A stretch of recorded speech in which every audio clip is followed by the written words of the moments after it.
Assalamu alaikum. 6 p.m. This is Radio Pakistan. The news read by Sumera Kawal. First, the headlines. Pakistan Tehreek-e-Insaf chairman says enabling the national economy to stand on its feet is their most important objective. Finance Minister in waiting, Asad Umar, says the PTI government within the first 100 days will shift the state-owned enterprises into a wealth fund to remove them from political interference. Army chief says army and the nation stand with our police force to defeat terrorism. In occupied Kashmir, Indian troops in their fresh act of state terrorism martyred 5 more Kashmir youth in Shopania today. In Afghanistan, 11 Taliban fighters have been killed in a clash with government forces in Uruzgan province. England beat India by 31 runs in the first cricket test in Birmingham today. And now the news in detail. Pakistan Tehreek-e-Insaf chairman Imran Khan says our most important objective is to enable the national economy stand on its own feet.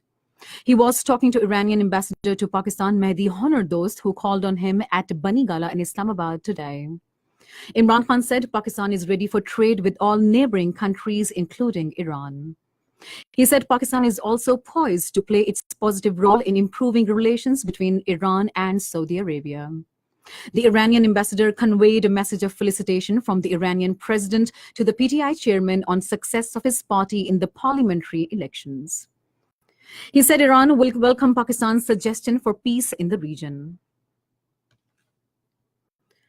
Senior leader of Pakistan Tehreek-e-Insaf, Asad Umar, says the decision to arrange more than $12 billion to stabilize the economy will be made within 6 weeks.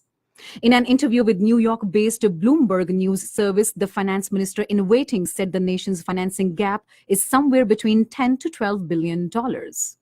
He said Pakistan could turn into the International Monetary Fund friendly countries and issue diaspora bonds to bolster its foreign exchange reserves.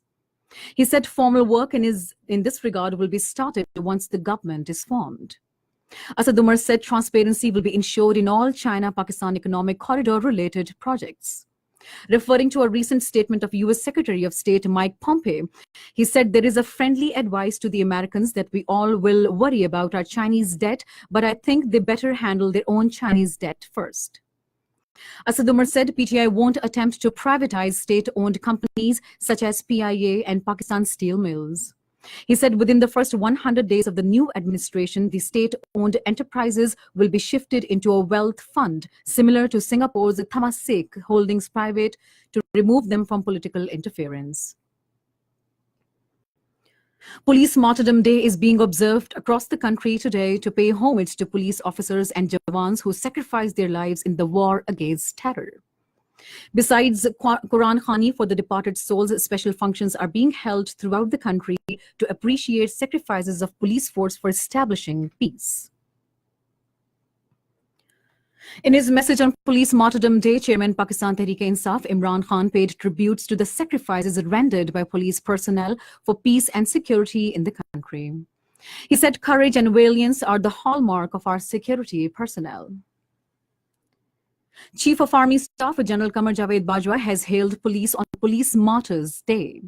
In his message, the Army Chief said police has rendered great sacrifices in war against terrorism, and we salute to martyrs that are real heroes. General Qamar Javed Bajwa said while all security forces fight terrorists, police has greater role in defeating terrorism. He said the nation and army stands with our police in this national effort. A ceremony was organized at Police Lines, Islamabad, in connection with Police Martyrs Day today to pay tribute to those policemen who sacrificed their lives in the line of duty. A function in connection with Police Martyrdom Day was held at the Mazar of Shaheed Sifwat Ghayur in Peshawar today. Deputy Commandant Frontier Constabulary Usman Zakaria laid floral wreath at the Mazar of former Commandant Frontier Constabulary Sifwat Ghayur, who was martyred in Peshawar on 4th August 2010. At least 2 persons were killed and 5 others injured in a blast at a hardware shop in Sher Shah market of Karachi today. According to police, the blast was caused by a gas cylinder. The dead bodies and injured have been shifted to Civil Hospital, Karachi. 10 people were killed and 25 others injured in a collision between an oil tanker and a passenger bus in Lachi area of District Kohat today. The injured have been shifted to District Headquarters Hospital, Kohat. This is Radio Pakistan. In occupied Kashmir, Indian troops in their fresh act of state terrorism martyred 5 more Kashmiri youth in Shopaya today. The troops killed the youth during a violent cordon and search operation in Kilora area of the district. The operation continued till reports last came in. Forceful anti-India demonstrations erupted in the area. Indian troops and police used brute force to disperse the protesters, triggering clashes. At least 20 protesters sustained injuries in the brutal actions of the Indian forces. Joint resistance leadership comprising Syed Ali Gilani, Mirwais Umar Farooq, and Muhammad Yasin Malik has condemned the arrest of Hurriyat leader Umar Adil Dar, who was being shifted to Katwa jail after being booked under Black Law Public Safety Act. In Afghanistan, at least 11 Taliban fighters have been killed in a clash in Uruzgan province. Uruzgan Police Chief Muhammad Maroof Ahmad Zai said their 3 security personnel were also killed in the clash that erupted after an airstrike in the Chanato district. Meanwhile, Afghan security forces have killed 24 Daesh fighters in 9 clearing operations in different parts of the country during the last 2 days. In a statement, Ministry of Defense said operations were conducted in Nangarhar, Kunar, Ghazni, Paktika, Paksha, Uruzgan, Farah, Faryab, Kunduz, Nimroz, and Helmand province. The statement said security forces also defused 25 mines during the operations. North Korea has expressed concern over U.S. attitudes, saying it remained firm in its determination to implement a nuclear deal it reached with Washington in June. In a statement delivered to Association of Southeast Asian Nations Forum, Foreign Minister Ri Yong-ho said DPRK stands firm in its commitment for implementing DPRK-US joint statement in a responsible and good faith manner. Ri said, however, United States, instead of responding to these measures, is raising its voice louder for maintaining the sanctions against North Korea and showing the attitude to retreat even from declaring the end of the war. United States has warned Russia and other countries against any violation of international sanctions on North Korea that could reduce pressure on the North to abandon its nuclear weapons.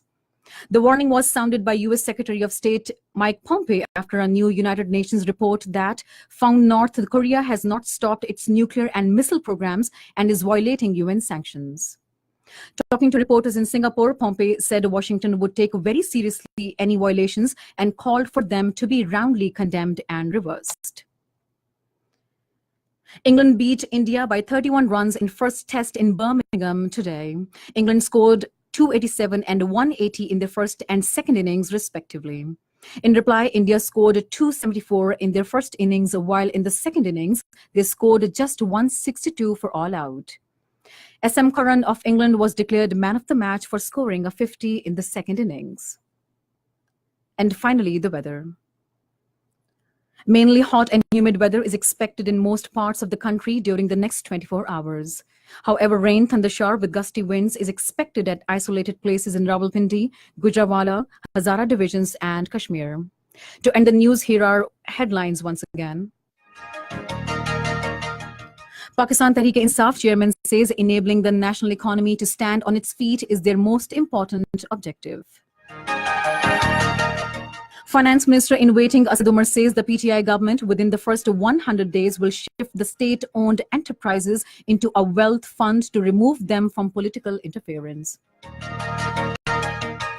Army chief says army and the nation stand with our police force to defeat terrorism. England beat India by 31 runs in the first cricket test in Birmingham today. And that is the end of the news. For more news and analyses, log on to our website, radio.gov.pk, and also watch live streaming of our bulletins on the link facebook.com/radio Pakistan News Official.